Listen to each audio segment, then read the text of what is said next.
కడప జిల్లా ప్రొద్దుటూరులో అసాంఘిక కార్యకలాపాలు పెరుగుతున్నాయని మాజీ ఎమ్మెల్యే రాచమల్లు శివప్రసాద్ రెడ్డి ఆరోపించారు. తన నివాసంలో మీడియాతో మాట్లాడుతూ పట్టణ నడిబొడ్డున ఉన్న వెంకటేశ్వర స్వామి దేవాలయం వెనుక భాగంలో సుమారు 100 కోట్ల రూపాయల విలువైన ప్రభుత్వ భూమిని కబ్జా చేసేందుకు ప్రయత్నాలు జరుగుతున్నాయని అన్నారు.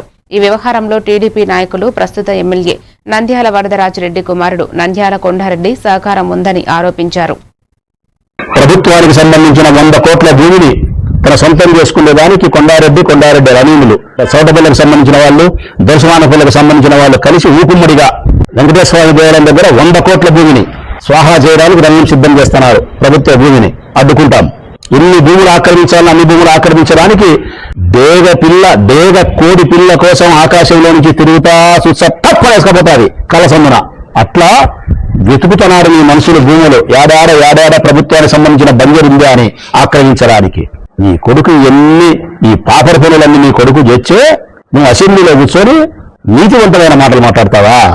నీ కొడుకుని ఇంట్లో చేస్తావన్న సత్యం నీకు తెలియదా? నీకు తెలియకుండా నీ కొడుకు ఎన్ని చేస్తా